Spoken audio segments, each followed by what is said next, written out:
రోజు ధర్నా చౌక్ వద్ద చేస్తున్నటువంటి ధర్నా గురించి దిశ డైనమిక్ రాసుకొచ్చింది. దేశంలో ప్రజాస్వామ్యంపై దాడి, డిప్యూటీ సీఎం బట్టి విక్రమార్క ఇందిరా పార్క్ ధర్నా చౌక్లో కాంగ్రెస్ నిరసన.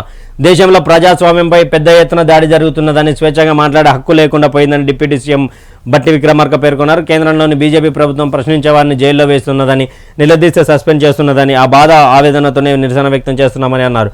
పార్లమెంట్లో ఎంపీలపై సస్పెన్షన్పై ఏఐసీసీ పిలుపు మేరకు ఇందిరా పార్క్లో ధర్నా చౌక్ వద్ద కాంగ్రెస్ చేపట్టిన నిరసన కార్యక్రమంలో బట్టి మాట్లాడారు. ప్రజాస్వామ్యం దేవాలయంగా గుర్తించే భారత పార్లమెంటుపై జరిగిన దాడి ఘటనపై చర్చించాలని కోరితే 146 మంది ఎంపీలను సస్పెండ్ చేయడం దారుణమని బట్టి మండిపడ్డారు.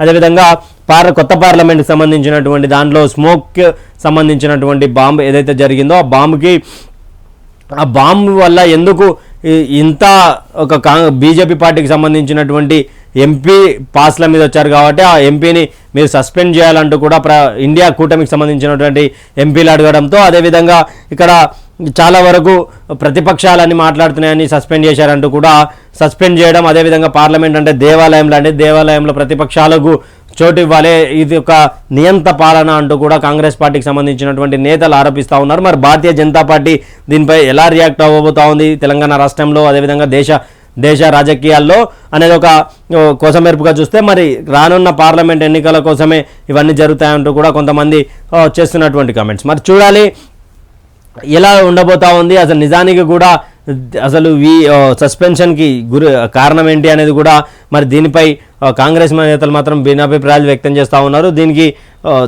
ఎలా చూడొచ్చు ఈరోజు ధర్నా చౌక్ అంటే తెలంగాణ రాష్ట్రంలో ధర్నా చౌక్ మీద ఉన్నటువంటి ఆంక్షలు అన్నీ కూడా ఎత్తివేసి ఎవరన్నా ధర్నా చేసుకోవచ్చు అనే కార్యక్రమంలో భాగంగా అక్కడ మా వైఆర్టీవీ చేరుకున్నప్పుడు ఏంటి అసలు మీరే ధర్నా చౌక్ను ఎత్తివేశారు, ప్రభుత్వంలోకి వచ్చినాక మొదటి ధర్నా మీరే చేశారా అని అడిగినటువంటి ప్రశ్నకు మేము చేస్తామని అనుకోలేదని కూడా అక్కడ కాంగ్రెస్ పార్టీకి సంబంధించినటువంటి నేతలు చెప్తా ఉన్నారు. వాళ్ళు కూడా కొంచెం మేరకు ప్రజాస్వామ్యం కూని అవుతా ఉంది అనే అంటున్నారు. మరి దాని గురించి భారతీయ జనతా పార్టీకి సంబంధించిన నేతలు ఏమంటారో చూడాలి.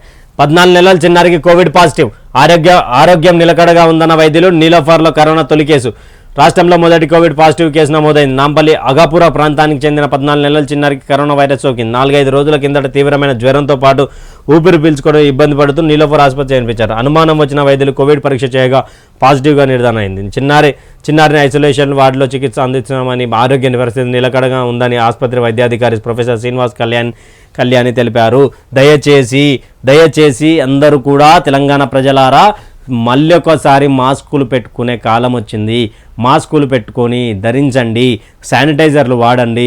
ఎందుకంటే 14 నెలల చిన్నారికి అటాక్ అయింది కాబట్టి ఆ చిన్న పాపకు ఆ యొక్క బాధ తెలిసినా కూడా చెప్పుకోలేని పరిస్థితి కాబట్టి మనలాంటి యూత్ కానీ దాదాపు ఒక ఏజ్ వచ్చిన తర్వాత కరోనా చాలా వరకు డ్యామేజ్ చేస్తుంది. అది రాకుండా ఆ యొక్క కరోనా మహమ్మారి మనల్ని చేరకుండా కొంచెం వరకు తుదిమేరి జాగ్రత్తలు తీసుకోవాలంటూ కూడా కోరుకుంటున్నాము.